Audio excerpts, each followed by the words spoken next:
Hello बच्चों, मैं हेमंत सिंह एक बार फिर से आप सभी लोगों का स्वागत करता हूं सक्षम सक्सेस एकेडमी में। पिछली वाली वीडियो के अंदर हम लोग मोलैलिटी के बारे में पढ़े थे, उसके भी पिछले वाली वीडियो के अंदर मोलैलिटी के बारे में पढ़े थे, अर्थात दोनों कॉन्सेप्ट को हम लोग बड़े ही अच्छे से डिस्कस कर चुके हैं।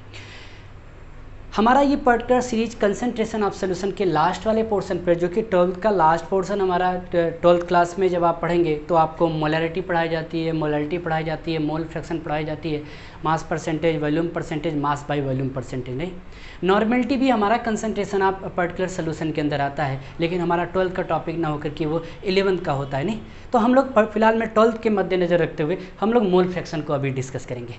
तो आइए पर्टिकुलर समझते हैं मोल फ्रैक्शन को, एक एक बात को। देखिएगा, हम लोगों ने पर्टिकुलर छोटे छोटे क्लास में जब थे तो मैथमेटिक्स के अंदर हम लोग फ्रैक्शन पढ़ने का काम करते थे। आप बताइए, सिंपल सा फ्रैक्शन निकालने का क्या मतलब होता था? हम लोग कहते थे कि भाई साहब, फ्रैक्शन के अंदर एक न्यूमिनेटर होता है, नीचे की तरफ डिनोमिनेटर होता है। दोनों नंबर्स यदि आपस में कटते नहीं हो, पॉइंट में आ जाते हो, तो उसी को आप क्या बोलते थे? फ्रैक्शन बोलने का काम करते थे। नहीं, जैसे पर्टिकुलर कोई भी हमको छोटे छोटे क्लासों के अंदर सर्कल दे दिया जाता था, कहा जाता था इस सर्कल को पर्टिकुलर दो भागों में इस तरह से बांट दिया गया। अब बताइए इसका फ्रैक्शन क्या होगा, इस पर्टिकुलर फ्रैक्शन क्या होगा, इस कटे हुए भाग का अलग अलग का। तो आप भी जानते हैं, अगर पूरा पर्टिकुलर ये क्या था, 1 होता था, तो अब ये हाफ हो चुका है। नहीं, तो ये हम लोग पर्टिकुलर क्या लिखते थे? 1/2 लिखने का काम करते थे। अर्थात मेरे कहने का मतलब यह है, फ्रैक्शन एक कॉमन वर्ड है जब मैथमेटिक्स के अंदर यूज होता है। न्यूमिनेटर डिनोमिनेटर इन दोनों जब पर्टिकुलर होते हैं और दोनों आपस में कटे नहीं ना, ऐसा ना हो कि पर्टिकुलर ये फ्रैक्शन नहीं है, 10 का ये पर्टिकुलर 5 कर दिया, ये फ्रैक्शन थोड़ी, तो ये तो कट जाएगा। ये कितना आ जाएगा? 2। ये इंटीजर है, एक नंबर है, नहीं एक सिंपल नंबर है, फ्रैक्शन नहीं है।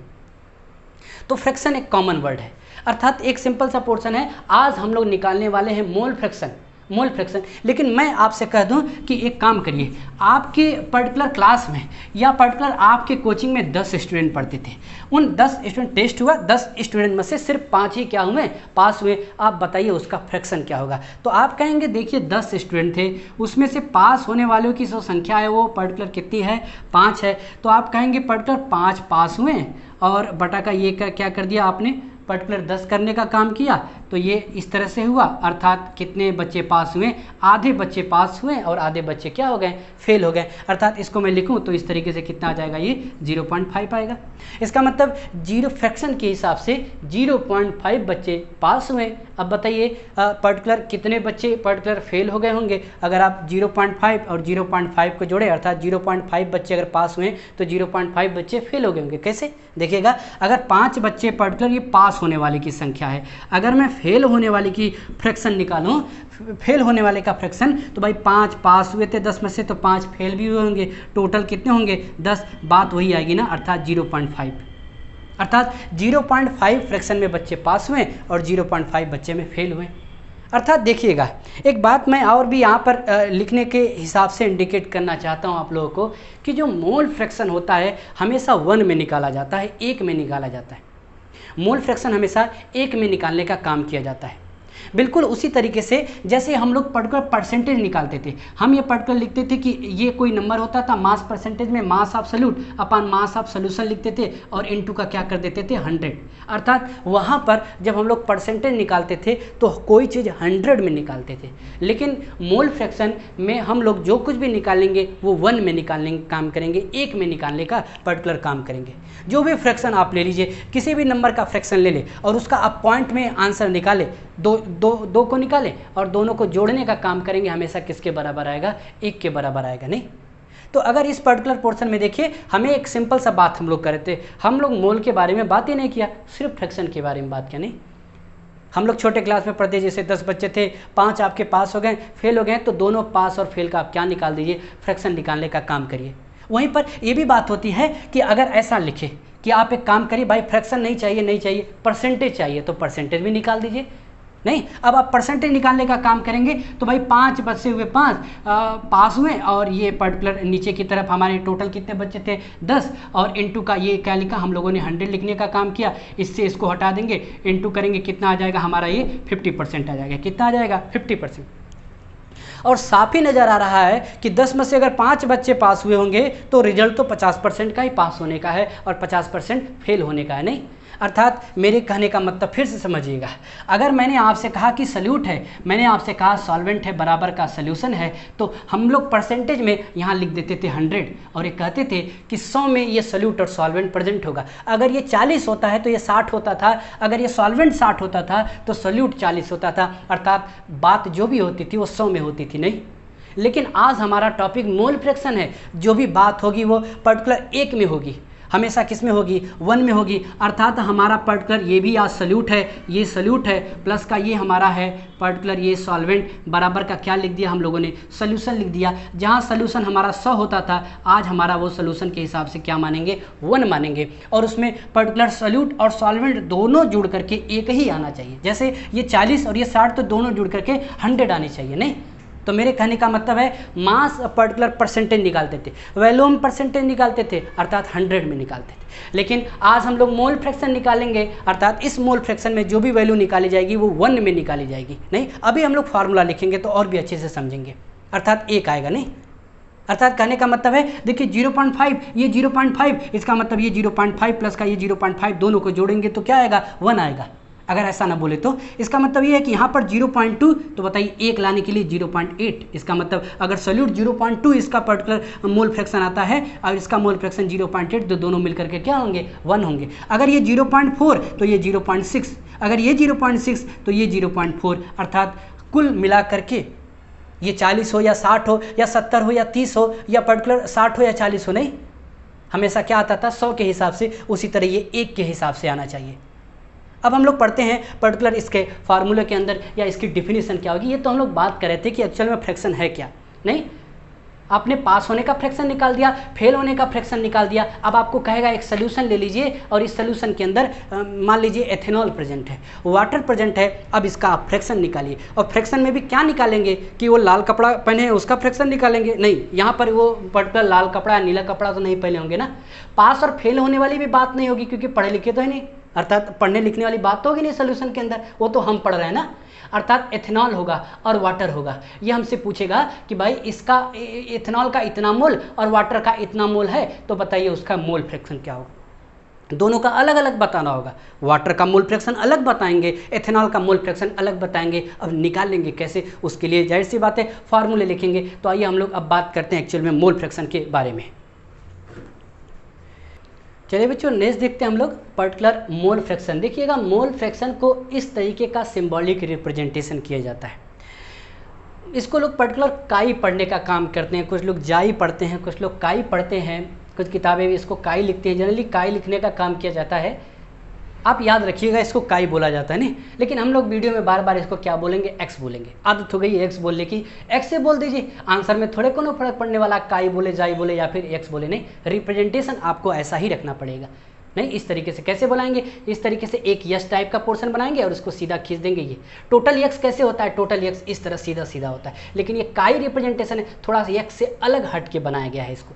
ये मोल फ्रैक्शन का क्या होता है, रिप्रेजेंटेशन होता है। इसको देखिए कैसे डिफाइन करते हैं, the ratio of number of moles of one component to the total number of moles of all the component present within the solution. इसका मतलब यह है, देखिएगा कैसे इसका फार्मूला बनाने का काम करेंगे। Mole fraction of component equal to mole of that component, mole of that component upon total मोल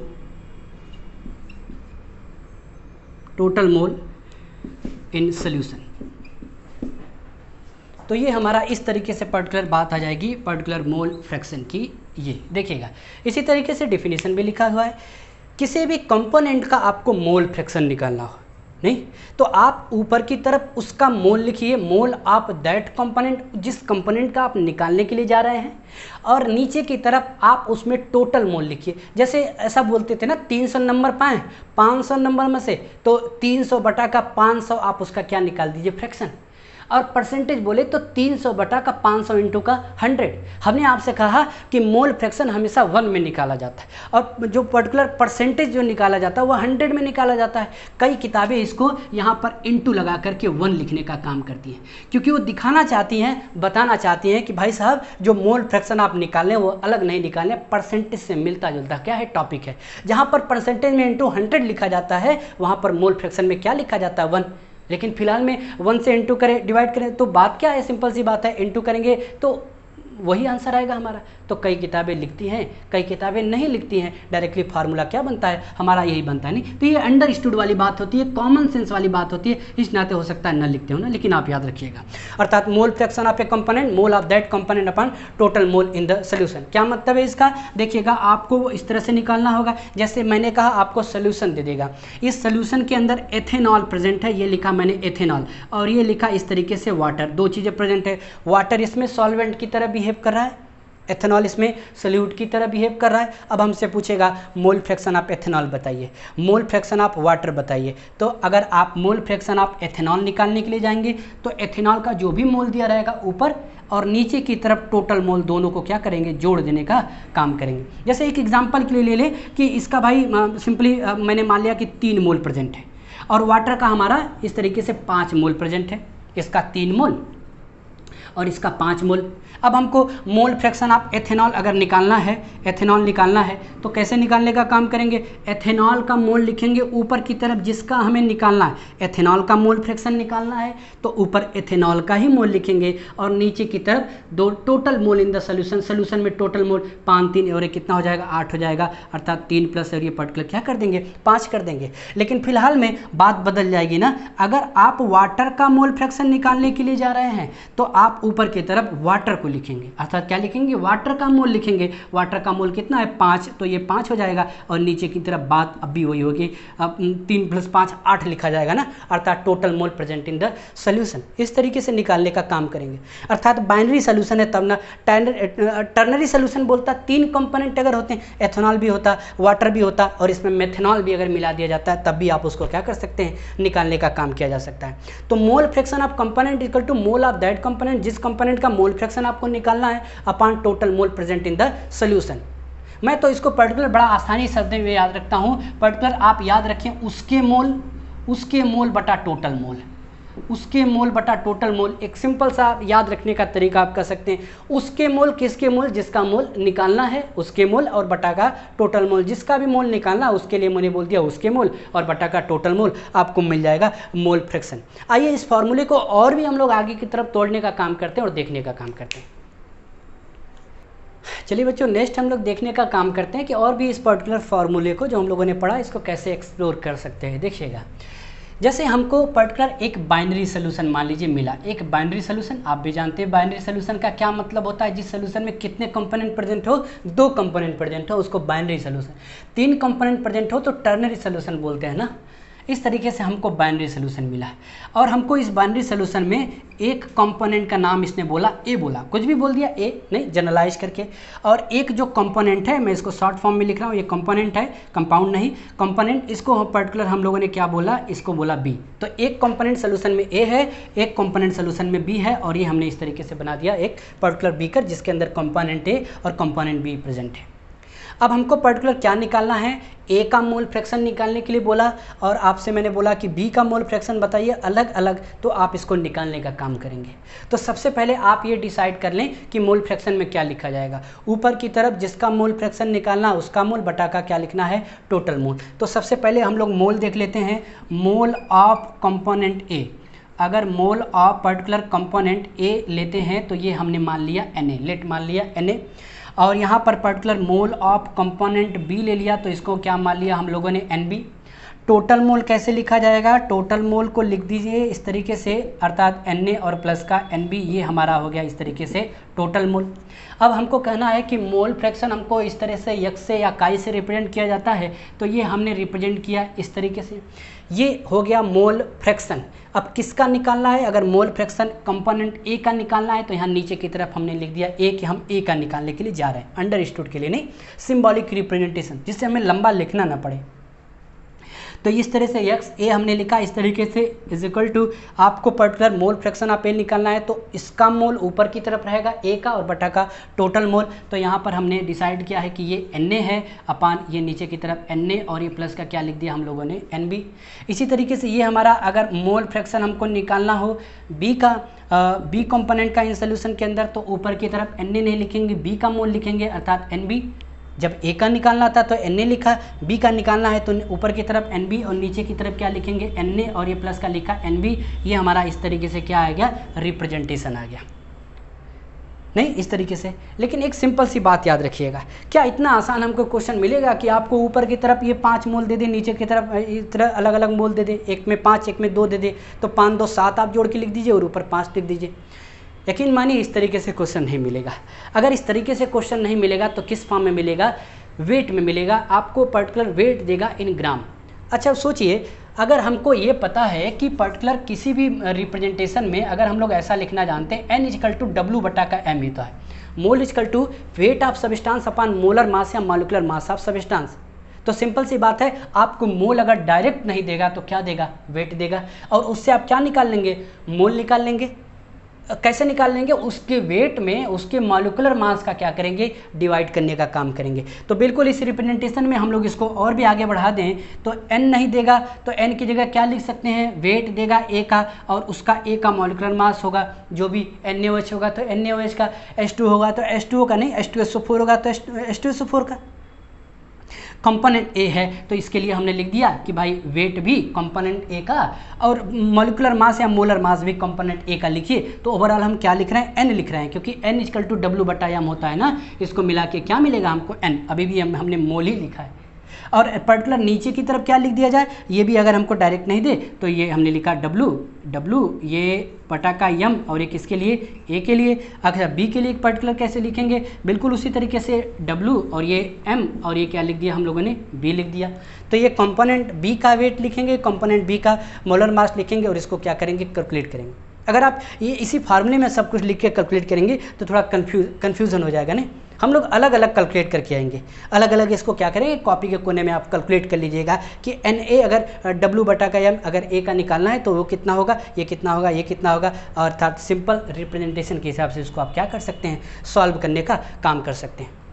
अगर इसी तरीके से हमको बाइनरी सोल्यूशन ना बोल करके टर्नरी सोल्यूशन बोलने का काम करेगा तब भी बिल्कुल भी कंफ्यूज नहीं होना है। अर्थात कंपोनेंट ए, कंपोनेंट बी और कंपोनेंट सी मिल जाता है तब भी हमको कंफ्यूज नहीं होना है। मोल ऑफ कंपोनेंट ए जैसे एन ए लिखे हैं, mole of component B N B लिखे हैं, mole of component N C हो जाएगा। और नीचे की तरफ जहाँ 2 लिखते हैं N A N B N C लिख देंगे और यहाँ पर 3 कैलकुलेशन हो जाएगा, एक एक्स ए एक एक्स बी और एक एक्स सी। अर्थात टर्नरी सोल्यूशन के लिए भी क्या किया जा सकता है, इसको हम लोग कैलकुलेट कर सकते हैं। अर्थात मोल फ्रैक्शन निकालने का सिंपल तरीका, उसके मोल बटा टोटल मोल। जिसका भी मोल फ्रैक्शन आपको निकालना है उसका मोल लिखिए ऊपर की तरफ, सोल्यूशन में टोटल मोल को जोड़ के रखिए और नीचे की तरफ क्या कर दीजिए, उसको हम लोग पुट करके कैलकुलेट कर सकते हैं।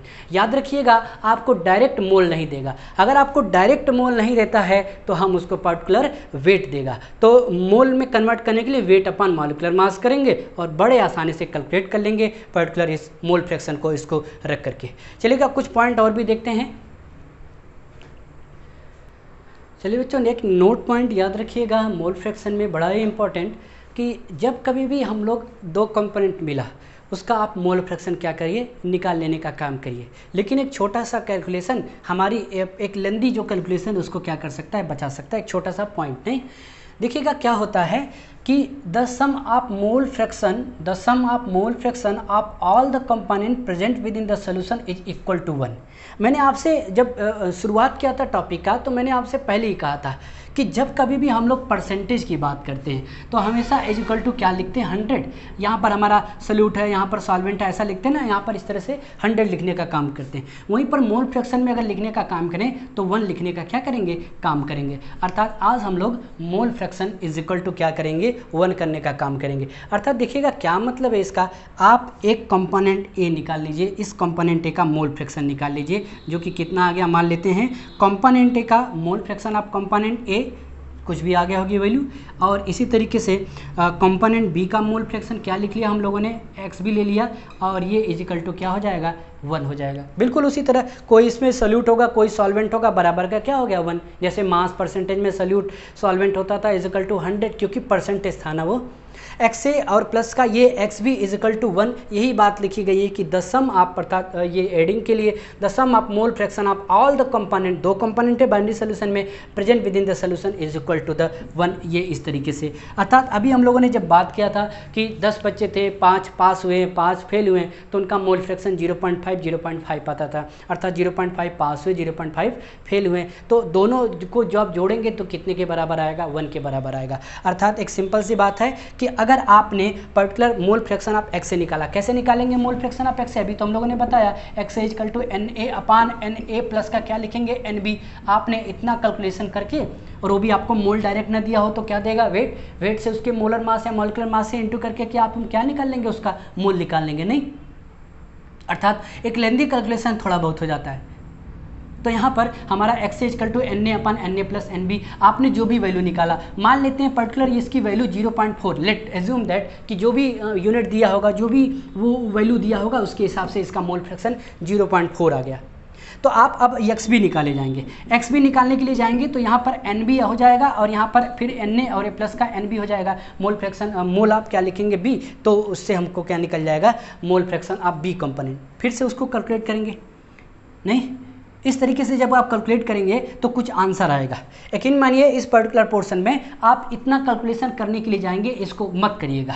अर्थात एक किसी कंपोनेंट का मोल फ्रैक्शन यदि आपने निकाल लिया, जैसे कंपोनेंट ए का मोल फ्रैक्शन निकाल लिया तो ये 0.4 आ गया।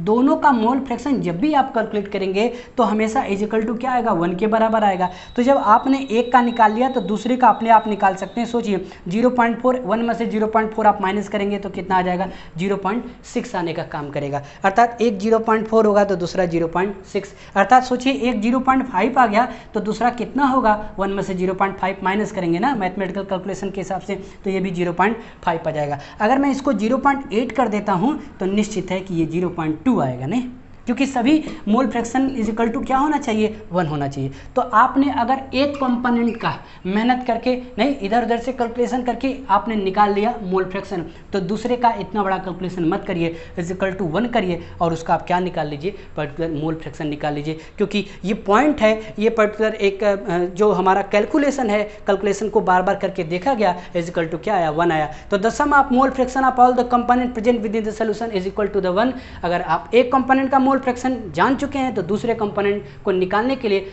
वो दिए आए हुए आंसर में से 1 क्या कर दीजिए, माइनस कर दीजिए, जो भी बचेगा वो दूसरे कंपोनेंट का क्या निकल जाएगा, मोल फ्रैक्शन निकल जाएगा। तो ये हमारा एक नोट पॉइंट हुआ। कुछ नोट पॉइंट और भी याद रखिएगा, ये जो पर्टिकुलर हमारी मोल फ्रैक्शन होता है ये एक यूनिट लेस क्वांटिटी होती है, ये यूनिट लेस क्वांटिटी होती है, अर्थात मैंने लिख दिया unit less quantity. Unit less quantity का मतलब इसमें कोई यूनिट नहीं होता है। जैसे मैंने आपसे कहा था मोलैरिटी की यूनिट पर्टिकुलर मोल पर लीटर लिखा ना, मोलैरिटी की यूनिट मोल पर केजी लिखा, इसी तरीके से मोल फ्रैक्शन की यूनिट अगर आप निकालने की कोशिश करेंगे तो कुछ भी नहीं निकलेगा। क्यों नहीं निकलेगा, आप सोचिए कि हम लोग जब भी बात कर रहे हैं तो उसके मोल बटा टोटल मोल, तो जो भी आएगा ऊपर भी मोल आएगा और नीचे भी क्या आएगा, मोल आएगा। 5 मोल, 3 मोल, 8 मोल, अर्थात वैल्यू क्या आएगी, 8 मोल। तो ये मोल से मोल क्या हो जाएगा, कैंसिल आउट हो जाएगा, नहीं। जैसे हम लोग मास परसेंटेज में पढ़ते थे, particular mass of solute upon mass of solution, तो ऊपर भी मास और नीचे भी मास, तो अर्थात मास परसेंटेज एक यूनिट लेस क्वांटिटी है। उसी तरह से मोल फ्रैक्शन भी आपकी एक यूनिट लेस क्वांटिटी होती है। क्या टेम्परेचर के ऊपर डिपेंड करती है, आप बताइए। मैंने आपसे कहा था कि वह क्वांटिटी जो वॉल्यूम से रिलेटेड होती है वह टेम्परेचर के ऊपर डिपेंड करती है। अर्थात टेम्परेचर के बढ़ाने या घटाने पर उसके वॉल्यूम में इंक्रीज या डिक्रीज होने की वजह से मेन क्वांटिटी में इंक्रीज या डिक्रीज हो जाता है। ये मोलैरिटी के केस में हम लोगों ने देखा था। तो बिल्कुल उसी तरीके से मोलैरिटी टेम्परेचर डिपेंडेंट होती है, molarity mole fraction temperature dependent नहीं होती है, क्योंकि कहीं पर भी वॉल्यूम का रिलेशन नहीं आता, इसके फार्मूले में वॉल्यूम नहीं आता, नहीं। जनरली याद रखिएगा, तो ये टेम्परेचर क्या होता है, इंडिपेंडेंट होता है। तो मैंने लिख दिया temperature independent. Temperature independent. Next अगर एक बात मैं और बात कर लूँ तो जनरली मोल फ्रैक्शन हमेशा जनरली ज़्यादा से ज़्यादा लिक्विड इन लिक्विड सोल्यूशन के लिए निकाला जाता है, दूसरे के लिए भी निकाला जाता है, लेकिन ज़्यादातर हम लोग मोल फ्रैक्शन का use liquid in liquid solution में करेंगे। और जो भी राउल्ट्स लॉ पढ़ेंगे जनरली, नहीं राउल्ट्स लॉ उनके 1-2 लॉ और पढ़ेंगे, उसके अलावा आप कॉलिगेटिव प्रॉपर्टी जनरली, तो ज़्यादातर लिक्विड इन लिक्विड का केस हमको मिलता है, तो हम लोग मोल फ्रैक्शन निकालने का काम करते हैं, वहाँ पर राउल्ट्स लॉ में मोल फ्रैक्शन निकालने का काम करते हैं। तो जनरली सोल्यूशन वहाँ लिक्विड इन लिक्विड होता है, तो जनरली ज़्यादा से ज़्यादा किसमें कैलकुलेट किया जाता है mole fraction, liquid in liquid. तो मैंने फिर से मैं बोल देना हूँ कि मोल फ्रैक्शन जो होता है generally calculated in liquid solution, mole fraction as a concentration. चलिए, तो ये पर्टिकुलर आप बात याद रखिएगा, उसके मोल बटा टोटल मोल, और मोल नहीं दिया हो डायरेक्ट तो ग्राम में आपको क्या देगा, वेट देगा, आप उसे कैलकुलेट करके क्या कर सकते हैं, निकाल सकते हैं। चलिए नेक्स्ट पोर्शन में हम लोग एक क्वेश्चन लेते हैं और उस क्वेश्चन से और भी अच्छे से मोल फ्रैक्शन को समझने का काम करते हैं। देखिए बच्चों, नेक्स्ट हम लोग क्वेश्चन देखते हैं, मोल फ्रैक्शन को समझते हैं, उसके फार्मूले को कैसे यूज करने का काम करेंगे। नहीं देखिएगा, हमको एक पर्टिकुलर बात बोली है कि इफ़ द सोल्यूशन कंटेन्स, एक सोल्यूशन है पर्टिकुलर, वो कंटेन करा 20 gram of NaOH in 36 gram of water. तो आप पढ़ते वक्त बता सकते हैं कि NaOH इसमें सल्यूट की तरह बिहेव कर रहा है और वाटर इसमें सॉल्वेंट की तरह बिहेव कर रहा है, और दोनों का हमको मोल नहीं दिया है, क्या दिया है, वेट देने का काम किया है। फिर बोला कि calculate the mole fraction of solute and solvent in solution, solution में उस सल्यूट का और सॉल्वेंट का दोनों का आप क्या बताइए, मोल फ्रैक्शन बताने का काम करिए। तो बिल्कुल भी नहीं घबराना, नहीं, आप स्टेप बाय स्टेप बातों को लिखते चले जाए। इसने बोला कि इफ़ द सोल्यूशन, तो मैंने एक सोल्यूशन बना लिया कंटेनर में, और इस कंटेनर में दो चीज़ें प्रेजेंट है, एक है NaOH और दूसरा आपका क्या है, वाटर है। तो ये मैंने लिख दिया वाटर।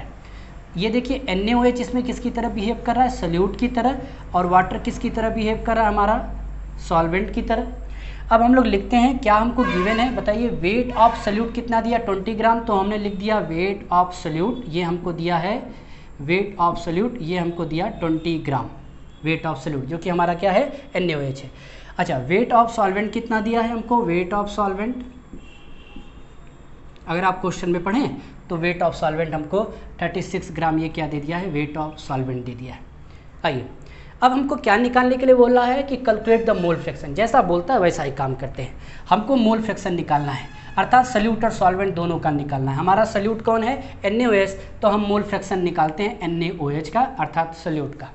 तो बताइए क्या लिखने का काम किया जाए, लिखने का काम किया जाएगा, अर्थात जिसका मोल फ्रैक्शन निकालना होता है उसका मोल लिखते हैं ऊपर, और नीचे क्या लिखते हैं, टोटल मोल लिखने का काम करते हैं। इसका मतलब हमको मोल ऑफ NaOH मिल जाए, कहीं से NaOH का मोल मिल जाए अपान NaOH का मोल, क्योंकि दो कंपोनेंट हैं, और प्लस मोल ऑफ वाटर, इन दोनों को आपस में जोड़ेंगे तो क्या मिल जाएगा, हमको टोटल मोल मिल जाएगा। तो इस पर्टिकुलर फार्मूले पे यदि लिख दिया जाए तो हमें मोल फ्रैक्शन ऑफ क्या मिल जाएगा, सल्यूट मिल जाएगा, मोल फ्रैक्शन ऑफ NaOH मिल जाएगा। लेकिन प्रॉब्लम देखिए क्या है, हमको मोल डायरेक्ट नहीं दे करके क्या दिया है, वेट दिया है। तो सबसे पहले क्या करेंगे हम लोग, वेट को इस पर्टिकुलर वेट को यूज करके इसके मोलर मास से डिवाइड करके क्या निकालेंगे, इसका हम लोग मोल निकालने का काम करेंगे। नहीं, तो सबसे पहले हम लोग निकालते हैं mole of NaOH, mole of NaOH का मोल, तो हमने कहा पर्टिकुलर W बटा का वेट अपॉन मॉलिक्यूलर वेट, इसका वेट कितना दिया हमको, 20 दिया। अब NaOH का मॉलिक्यूलर वेट क्या कर सकते हैं, कैलकुलेट कर सकते हैं, NaOH का मॉलिक्यूलर वेट NaOH, और इसको आप कैलकुलेट कर सकते हैं इस तरीके से। देखिए कितना आएगा, ये हमारा पर्टिकुलर Na का कितना होता है, 23 होता है, प्लस ऑक्सीजन का कितना हो जाएगा, 16 हो जाएगा, और हाइड्रोजन का कितना लिख देंगे, 1 लिख देंगे। सभी को आप कैलकुलेट कर लेंगे, 23 और ये हो जाएगा 24, 24 6 ये हो जाएगा 30, और ये 10 हो जाएगा। टोटल आप जोड़ेंगे तो कितना आ जाएगा, 40 आएगा, 40 नहीं 40। जो भी मॉलिक्यूलर वेट आता है वो किस में हम लोग पर्टिकुलर कैलकुलेट करते हैं, यूनिट कौन सी होती है हमारी, पर्टिकुलर ग्राम पर मोल में होती है। नहीं, तो फिलहाल में यहाँ पर हम लोग डायरेक्ट लिखने का काम करते हैं। तो मोलर मास हमारा कितना हो गया, यहाँ पर 40 हो गया। हम लोग क्या निकालना है, मोल निकालना है। तो यहाँ पर हम लोग इससे क्या कर सकते हैं, हटा सकते हैं, और ये 2 1 कम 2, 2 दूना 4, अर्थात ये 1/2 कितना आ जाएगा, 0.5 आ जाएगा। ये आया हमारा 0.5। थोड़ा सा मैं बड़ा लिख देता हूँ, और ये देखिए बीच में पॉइंट है हमारा, 0.5 आ जाएगा। देखिएगा अब ये इसका आ गया 0.5। बताइए अभी भी हमको यहाँ पर लिख देंगे 0.5, यहाँ पर लिख देंगे 0.5, लेकिन अभी हमको मोल ऑफ वाटर भी निकालना पड़ेगा मोल फ्रैक्शन ऑफ NaOH को निकालने के लिए। नहीं, तो मोल ऑफ वाटर निकालने का काम करते हैं। मोल ऑफ H2O अर्थात वेट अपॉन मॉलिक्यूलर वेट यहाँ पर भी करेंगे। इसका वेट कितना दिया है 36 ग्राम दिया है, तो ये हमने लिखा 36, ठीक है 36। और नीचे की तरफ हमारा मोलर मास, बताइए वाटर का कितना होता है, तो वाटर का हम लोग बार बार कैलकुलेट कर चुके हैं या देख चुके हैं, अर्थात ये हमारा ऑक्सीजन 16 होता है 16, और ये हमारा हाइड्रोजन का 1 होता है 1 × और ये पर्टिकुलर 2, 16 प्लस का 2 कितना हो जाएगा ये 18, अर्थात 18 ग्राम पर मोल आएगा नहीं, तो ये है आएगा हमारा 18 ग्राम पर मोल, इस तरीके से 18 ग्राम पर मोल देखिएगा। तो यहाँ पर देखिए ये जो 36 लिखा हम लोगों ने किस में यूनिट लिखा, ग्राम में लिखा, और ये जो बोल रहे हैं बार बार ग्राम पर मोल, तो ये ग्राम पर मोल में लिख देते हैं। तो ग्राम से ग्राम हमारा क्या हो जा रहा है, कट जा रहा है, मोल ऊपर जाएगा, तो जो निकालने वो आ गया कि नहीं, मोल ऑफ H2, अर्थात जो हम कैलकुलेशन कर रहे हैं यूनिट के हिसाब से भी हमको पता चल गया कि हम लोग सही निकालने का काम कर रहे हैं, अर्थात W/M ये निकालने का तरीका है मोल को, नहीं। तो ये पर्टिकुलर 36 है, ये 18 कम 18, 18 दूना 36, तो कितना आ जाएगा, ये हमारा 2 आ जाएगा, तो ये 2 मोल आने का काम करेगा। अब आइए इसको रखने का काम करते हैं। यहाँ पर आपने 0.5 रखा, यहाँ पर भी हम लोगों ने 0.5 लिखा, और यहाँ पर पर्टिकुलर प्लस लिखा, और यहाँ पर क्या लिख दिया हम लोगों ने 2 मोल कितना लिख दिया, वाटर का लिख दिया। तो यहाँ पर इस तरीके से 0.5 ऊपर की तरफ और ये हमारा नीचे की तरफ जोड़ेंगे, इसको आ जाएगा 2.5। देखिए दोनों ऊपर और नीचे जो पॉइंट है दोनों बराबर है, तो आप 10 से इस पर क्या कर सकते हैं, ऊपर नीचे इंटू कर दीजिए, पॉइंट से पॉइंट क्या कर दें, काट दें, तो ये हमारा 5 से कम पास, और ये क्या आ जाएगा 5×25 आपका आ जाएगा, और 1 का कितना आ जाएगा 5 आ जाएगा। जब आप इसको डिवाइड करेंगे तो पॉइंट लेंगे 10 लेंगे, 5 के 5 5 दूना 10, अर्थात 0.2 आ जाएगा इसका मोल फ्रैक्शन।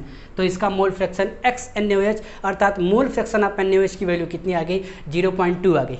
बताइए नेक्स्ट पोर्शन पे अगर हमको मोल फ्रैक्शन ऑफ सॉल्यूट निकाल लिया हम लोगों ने, सॉल्वेंट निकालेंगे तो हम डायरेक्ट फार्मूला लगा देते हैं। क्या हम जानते हैं कि the sum of mole fraction of one component अर्थात NaOH, the sum of mole fraction of all the component present in the solution is equal to the 1। तो NaOH का मोल फ्रैक्शन, वाटर का mole fraction is equal to कितना आना चाहिए, 1 आना चाहिए। तो NaOH का मोल फ्रैक्शन कितना दे दिया हमको, ये दे दिया 0.2, और ये हमने वाटर का X क्या लिख दिया H2O और इज इक्वल टू का 1। आप इसको सॉल्व करेंगे तो आपका जो वैल्यू आ जाएगा मोल फ्रैक्शन ऑफ H2O आ जाएगा, जब 1 में से 0.2 माइनस करेंगे तो ये कितना आ जाएगा 0.8 आ जाएगा, ये हमारा आ जाएगा मोल फ्रैक्शन ऑफ वाटर 0.8। ठीक है, मैथमेटिकल कैलकुलेशन है, इस 0.2 को आप उधर लेके जाएंगे, 1 माइनस 0.2 हो जाएगा, X/H2 आपका आ जाएगा 0.8। दोनों को आप जोड़ेंगे तो हमारा जो कॉन्सेप्ट है वो 1 के बराबर आएगा, अर्थात हम लोगों ने क्वेश्चन क्या किया है, सही सॉल्व करने की कोशिश की है, नहीं। तो इस तरीके से हमको क्वेश्चन मिला, को ग्राम में मिलेगा तो हम लोग उसको पहले मोल में कन्वर्ट करके उसका क्या निकालेंगे, अलग अलग मोल फ्रैक्शन निकालेंगे। चलिए एक क्वेश्चन और भी देखने का काम करते हैं हम लोग। चलिए बच्चों नेक्स्ट क्वेश्चन देखने का काम करते हैं। पर्टिकुलर आपको कुछ ऐसा क्वेश्चन मिलेगा। देखिए हम लोग जब भी बात किए मोल फ्रैक्शन के बारे में तो क्वेश्चन की क्राइटेरिया लगभग 3 या 4 ऐसे वेरी कर सकती है। पहले क्राइटेरिया तो बड़ी सिंपल है, आपको पर्टिकुलर मोल फ्रैक्शन में डायरेक्टली मोल दे देता हो और डायरेक्टली आप उसको क्या कर ले, निकाल लें। नहीं, अगर आपको मोल डायरेक्टली नहीं देगा तो क्या देगा, पहले वेट देगा इन ग्राम। तो वेट से आप उसके मोलर मास से डिवाइड करके W/M वेट अपन मॉलिक्यूलर वेट कहाँ पर पहुँच जाएंगे, मोल में, और तब निकालेंगे मोल फ्रैक्शन। नहीं तो नेक्स्ट पोर्शन का क्वेश्चन ये आता है कि आपको जो भी इन्फॉर्मेशन दी जाएगी डायरेक्ट दी ही नहीं जाएगी, अर्थात कुछ इन्फॉर्मेशन छुपा ली जाएगी, नहीं, अर्थात कहीं छुपा ली जाएगी, नहीं तो आपसे पूछा जाएगा या कहा जाएगा कि आप पर्टिकुलर बेसिक पढ़ के आए हैं कि नहीं। अर्थात कंसंट्रेशन आप सोल्यूशन में मास परसेंटेज का मतलब समझते हैं कि नहीं समझते, अर्थात ये बातें पूछी जाएंगी ना। तो अर्थात देखिएगा in an aqueous solution, aqueous solution का मतलब मैंने आपको बताया था कि ऐसा सोल्यूशन जिसमें solvent is used as, water is used as solvent, जिसमें सॉल्वेंट के रूप में हम क्या लेंगे, वाटर लेने का काम करेंगे। तो हम भी बना देते हैं यहाँ पर। तो ये पर्टिकुलर आपका एक सोल्यूशन बन गया, मान लेते हैं इसके अंदर आपने क्या ले लिया, वाटर ले लिया। तो यहाँ बनाते नहीं है, लिख देते हैं। तो ये आपने क्या ले लिया, इसमें वाटर ले लिया, तो हमारा वाटर प्रेजेंट है as a solvent aqueous solution है। तो ethanol C2H5OH is 46% by mass of particular solution. तो देखिएगा एथेनॉल कितना परसेंट है हमारा, एथेनॉल तो एक है वाटर और दूसरा है हमारा एथेनॉल। मैं लिख देता हूँ यहाँ पर, ये लिखा मैंने एथेनॉल। तो 2 कंपोनेंट प्रेजेंट है हमारे। Ethanol is 46% by mass of solution. तो सोल्यूशन के मास के कंपेयर कितना है, ये 46% है। तो मैंने आपको बताया था कि सबसे पहले आप इस 46% को तोड़ना सीखें। तो 46% ethanol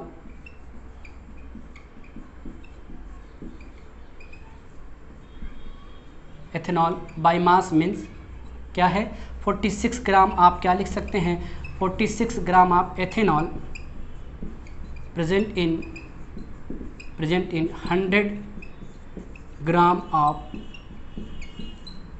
solution present in 100 gram of solution.